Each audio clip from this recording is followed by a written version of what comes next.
자, 결과적 가중범위입니다. 1번 올해 경찰 1차 문제입니다. 옳은 것만을 모두 고른 것은 3번입니다. 자, 기억번.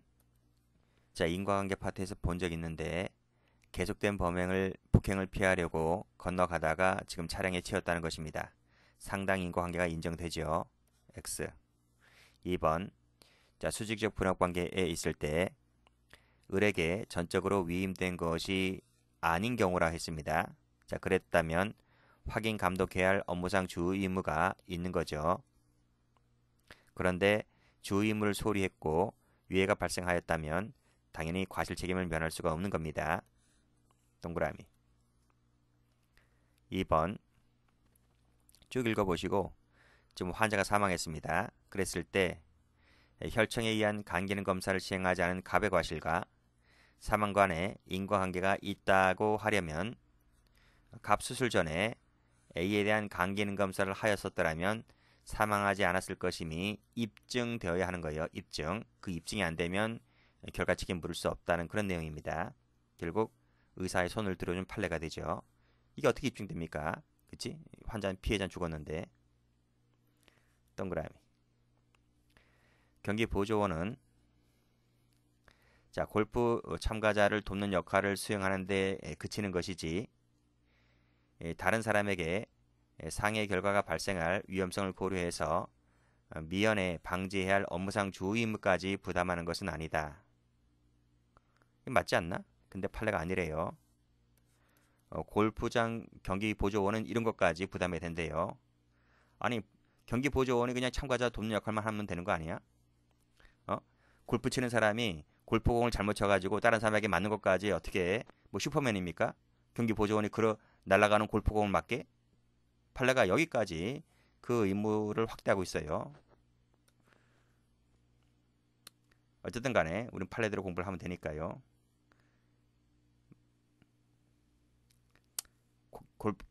경기보조원은 이 두 가지 의무가 전부 다 부담된다. 이렇게 보시면 되겠습니다.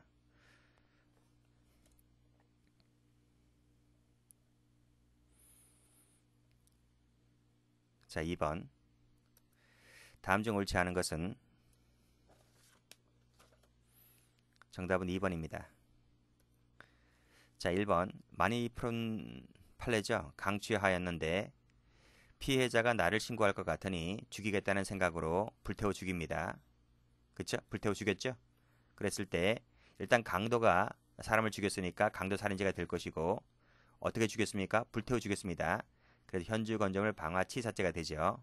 이 치사는 부진령 결과적 가중범위인데 고의가 있는 거죠. 그래서 고의까지도 포함되기 때문에 부진정이라 부르는 겁니다. 강도가 불태워 죽인 것은 행위가 한 개죠. 그래서 상상적이 돼버립니다.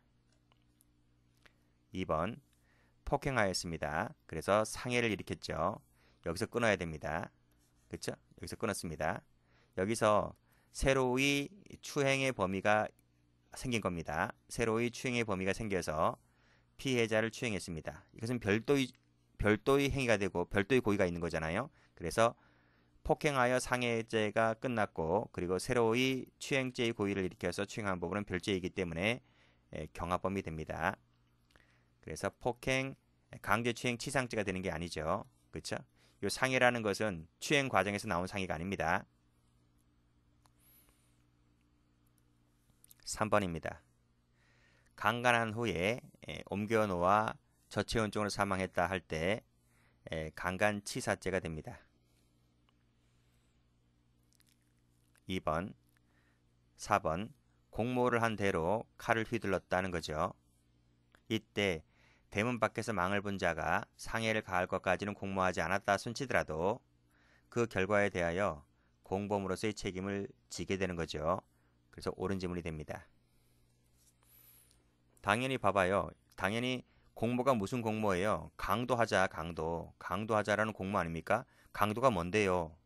강도가 폭행 협박으로 심지어는 칼을 들고 하는 과도 강도이기 때문에 칼을 들었다라고 하는 것은 자칫하다가는 상대방에게 생명과 신체에 즉 목숨까지도 내놓을 그럴 것까지 예상하고 있는 것 아니겠습니까?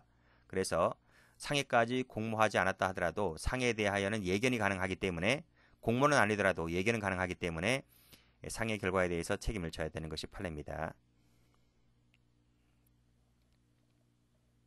그래서 칼 찌른 놈은 강도 상해가 되는 것이고 밖에서 망을 본 놈은 뭐 예견 가능성이 있다면 뭐 치상이 되거나 뭐 상해가 되거나 상해까지도 인정될 수 자칫하다가 인정될 수도 있는 거예요. 치상이 되거나 하는 거죠. 어쨌든 책임을 져야 됩니다. 3번 갑니다. 옳지 않은 것은 1번이죠. 자, 풀었죠 앞에서? 강취한 다음에 살해 목적으로 불태워 죽였을 때 강도 살인죄 플러스 방화치사죄가 되고 플러스 두 가지 죄가 다 된다 했습니다. 상상적 경합 이렇게 말씀드렸어요. 만자가 틀렸고 여기도 틀렸습니다. 2번 자, 해상 강도, 현주 건조물 일수, 강도, 인질 이것은 미수처벌 조항이 있죠. 미수처벌 조항이 있는 거 다 외우셔야 됩니다. 문제가 아주 잘 나와요. 시속 6, 70km 속도로 진행을 했다는 것은 감금입니다. 감금. 빠져나오려다가 사망했을 때 감금치사가 되죠. 약물을 투약했습니다. 그러면 강간죄나 추행죄에서 말하는 상해가 됩니다. 이것은 외부적으로 드러난 상처가 없다 하더라도 생리적 기능 훼손설이기 때문에 상해로 봅니다. 4번 옳지 않은 것은 1번입니다.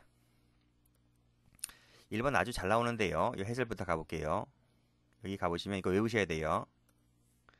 별표 박아두시고 계속 나올 겁니다. 어떻게 외우시냐면 그 고의범에 대해서 결과적 가중범에 대한 형보다 무겁게 처벌하는 규정이 있다면 있다 동그라미 상경이 됩니다. 상상적 경합관계에 밑줄 그시고 없다면 동그라미 치시고 그러면 결과적 가중범만 됩니다. 이 왜 이렇게 되는지는 제가 기본 강의 때 자세히 설명드렸어요. 기본 강의 들으신 분은 아시겠지만 그래서 색깔 칠하시는데 잇 색깔 칠하시고 상 색깔 칠합니다. 이쌍입니다. 이쌍 그 다음에 업결입니다. 이쌍 업결 이렇게 외우라고 했어요. 이쌍 업결 이쌍은 어떻게 외운다? 제가 리쌍이라 했잖아요. 리쌍이 누굽니까? 이 무한도전 나오는 그 빡빡이 대머리 있습니다.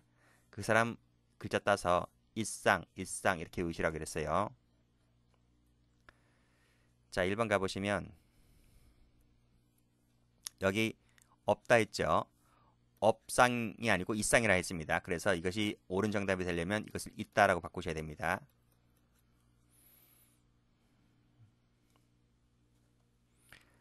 자 2번 풀었죠. 상상적 경합 풀었습니다. 3번 결과적 가중범은 단순 과실범보다 행위 반가지가 커요. 결과는 똑같아요. 결과는 똑같은데 행위 반가지가 크기 때문에 형이 가중되는 거예요. 자, 4번도 무지 많이 나오죠. 직무를 집행하는 경찰 공무원에 대하여 자가용차를 휴대하여 고의로 까버렸습니다. 그랬을 때 특수공직방 치상죄만 된다는 게 판례입니다. 이 법리도 기본 강의 때 자세히 설명드렸습니다. 5번 옳지 않은 것은 정답 2번 기억입니다. 자, 교통방해 치사상죄 치자가 들어가죠. 결과적 가중범입니다. 그러면 상당인과 관계 예견 가능성이 있어야 되고 다른 과실이 개입됐다 하더라도 그것이 통상 예견할 수 있다면 상당인과 관계가 인정된다고 했습니다. 결과적 가중범은 기본 범죄가 고의범이어야만 됩니다. 현행법상 과실범은 안 됩니다. 결과적 가중범의 공동정범은 기본 행위를 공동으로 할 의사가 있으면 되는 것이고 결과 공동까지는 요하지 않습니다. 행위 공동설적 입장이죠. 가로 열고 행위 공동설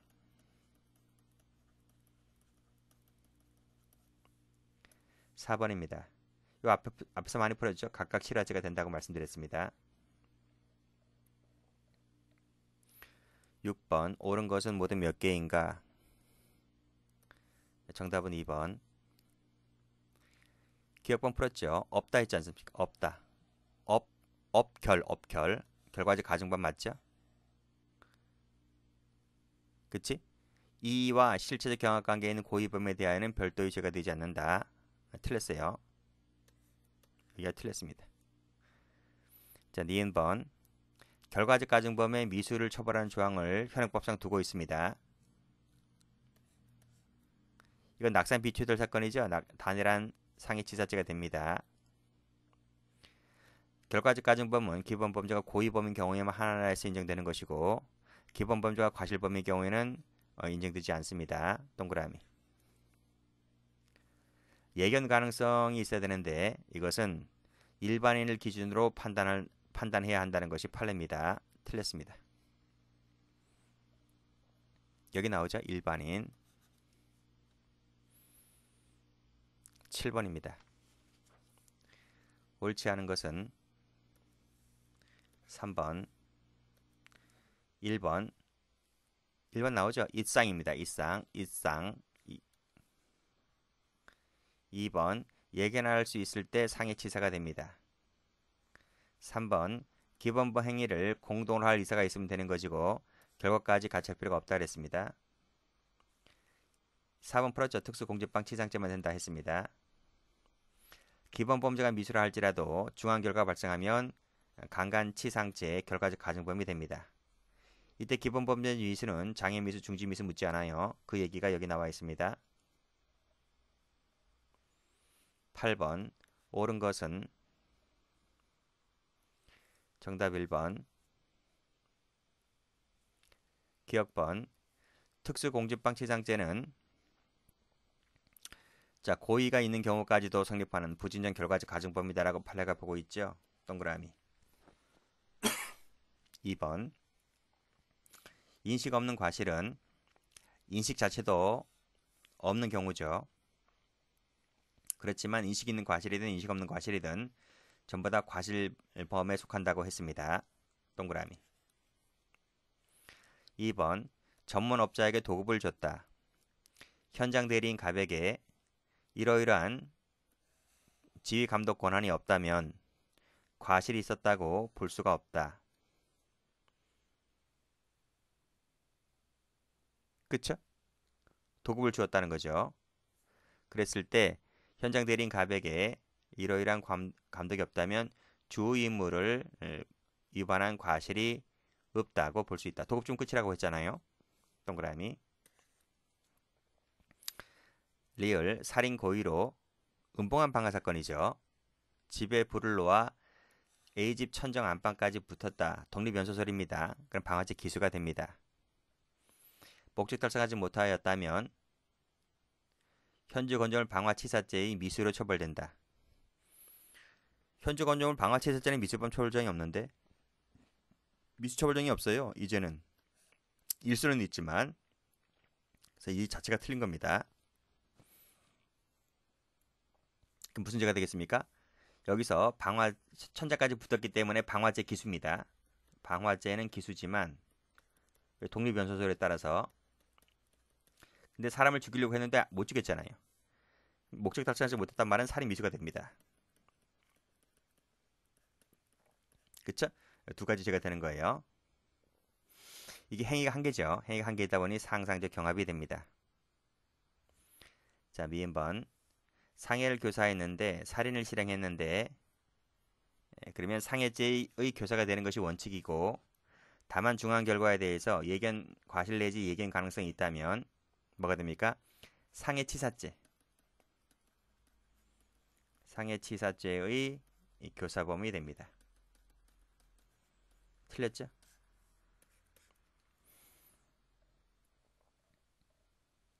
(9번) 옳지 않은 것은 2번입니다. 1번